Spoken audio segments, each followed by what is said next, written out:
नमस्कार दोस्तों middle east में एक बार फिर टेंशन बढ़ती हुई दिखाई दे रही है। कल देर रात एक ऐसी खबर आई जिसने पूरे इंटरनेशनल शिपिंग इंडस्ट्री को हिला कर रख दिया।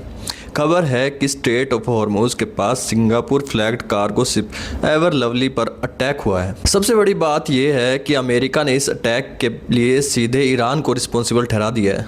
हालांकि ईरान ने अभी तक इसकी रिस्पॉन्सिबिलिटी नहीं ली है और कोई कंक्लूसिव प्रूफ भी पब्लिक नहीं किया है। तो आखिर हुआ क्या है? ईरान ऐसा क्यों करेगा? सिंगापुर फ्लैग्ड शिप का मतलब क्या होता है और इसका इंडिया समेत पूरी दुनिया पर क्या इम्पैक्ट पड़ सकता है? आज इस वीडियो में पूरी कहानी आसान भाषा में समझेंगे।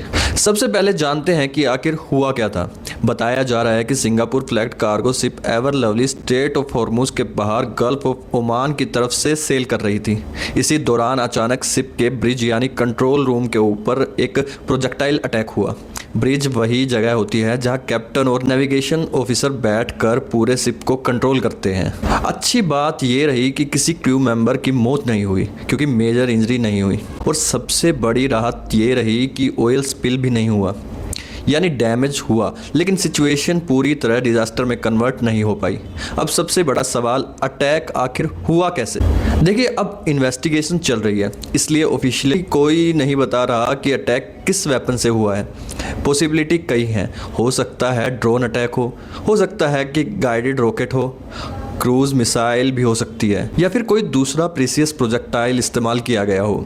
यूएस ऑफिशियल्स का कहना है कि रेडार ट्रैकिंग, सैटेलाइट मॉनिटरिंग और इंटेलिजेंस इनपुट के आधार पर अटैक ईरान की तरफ से हुआ है, लेकिन दूसरी तरफ ईरान ने इसे डिनाई भी नहीं किया और एक्सेप्ट भी नहीं किया, यानी सिचुएशन अभी भी अनक्लियर बनी हुई है। अब सवाल आता है, अगर मान भी ले कि ईरान ने किया है तो आखिर क्यों? देखिए, इसके पीछे 3 पॉसिबल रीज़न हो सकते हैं। पहला, ईरान पिछले काफ़ी समय से कहता आया है कि स्ट्रेट ऑफ हॉर्मुज की सिक्योरिटी गल्फ कंट्रीज संभाले, ना कि अमेरिका या दूसरी एक्सटर्नल मिलिट्री पावर्स। यानी ईरान शायद अब पॉलिटिकल मैसेज देना चाहता है। दूसरा रीज़न ये है कि ये एक वार्निंग स्ट्राइक भी हो सकती है, मतलब फुल स्केल वॉर शुरू नहीं करनी, लेकिन ये दिखाना है कि ईरान अभी भी कैपेबल है और ज़रूरत पड़ी तो एक्शन ले सकता है। और तीसरा रीज़न, स्विट्जरलैंड में अमेरिका और ईरान के बीच बातें चल रही हैं। 60 डेज़ का MOU साइन हुआ है। ऐसे समय पर लिमिटेड अटैक करके ईरान शायद नेगोशिएशन टेबल पर अपना प्रेशर बढ़ाना चाहता है। यानी मैसेज साफ है, पीस टॉक चल रही है लेकिन हमारी स्ट्रेंथ को कमज़ोर मत समझना। अब एक और कन्फ्यूज़न काफ़ी लोगों के मन में है, सिंगापुर फ्लैग्ड शिप का मतलब क्या होता है? बहुत लोग सोचते हैं कि शिप सिंगापुर जा रही होगी, ऐसा बिल्कुल भी नहीं है। सिंगापुर फ्लैग का सिर्फ मतलब है कि शिप सिंगापुर में रजिस्टर्ड है। उसका कार्गो इंडिया का हो सकता है, चाइना का भी हो सकता है, यूरोप का भी हो सकता है, क्रू मेंबर इंडियन भी हो सकते हैं, फिलिपिनो भी हो सकते हैं और दूसरे देशों के लोग भी हो सकते हैं। यानी फ्लैग सिर्फ रजिस्ट्रेशन बताता है, डेस्टिनेशन नहीं। अब एक इंटरेस्टिंग सवाल, इतना बड़ा अटैक हुआ फिर भी शिप डूबा क्यों नहीं?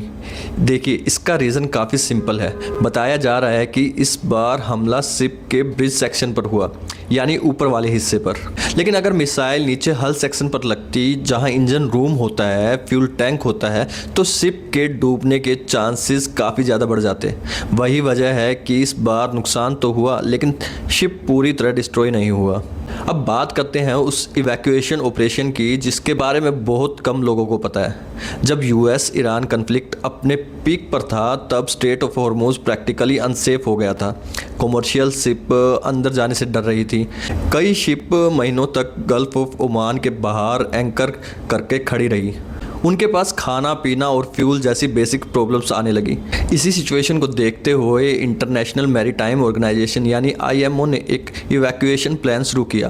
प्लान ये था कि स्टैंडर्ड कमर्शियल शिप्स को धीरे धीरे सुरक्षित बाहर निकाला जाए। इसके लिए 2 शिपिंग रूट तैयार किए गए, एक नॉर्थर्न रूट जिसमें ईरान के कोऑर्डिनेशन की जरूरत थी और दूसरा साउथर्न रूट जो ओमान अथॉरिटीज़ के साथ मिलकर ऑपरेट किया जा रहा था। यानी कोशिश यही थी कि हज़ारों सीफेयरर्स और कमर्शियल शिप्स को सेफली बाहर निकाला जाए। लेकिन जैसे ही सिंगापुर शिप पर अटैक हुआ, IMO ने तुरंत इवैक्यूएशन ऑपरेशन सस्पेंड कर दिया। क्यों? क्योंकि अगर इसी दौरान बाकी शिप्स भी निकलती तो उन पर भी अटैक होने का खतरा बना रहता। यानी फिलहाल सेफ्टी सबसे बड़ी प्रायोरिटी बन गई थी। बताया जा रहा है कि सस्पेंशन से पहले लगभग 57 कमर्शियल शिप्स सुरक्षित निकाली जा चुकी थी और 1100 से ज़्यादा सीफेयरर्स को भी रेस्क्यू किया जा चुका था। लेकिन अब पूरा ऑपरेशन फ़िलहाल होल्ड पर चल रहा है। लेकिन सबसे बड़ा सवाल ये खड़ा होता है कि इसका इंडिया पर क्या असर पड़ सकता है। देखिए, इंडिया का लगभग 60% से ज़्यादा क्रूड ऑयल इसी रीजन से होकर आता है।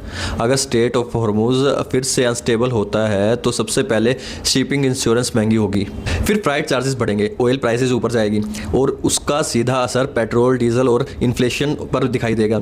यानी ये सिर्फ मिडल ईस्ट की प्रॉब्लम नहीं है, पूरी दुनिया की इकोनॉमी इससे जुड़ी हुई है। तो फिलहाल स्थिति को समझते हैं कि स्थिति क्या है। अटैक हुआ है, यूएस ने ईरान पर आरोप लगाया है। ईरान ने इसकी रिस्पॉन्सिबिलिटी भी नहीं ली है, इन्वेस्टिगेशन जारी है।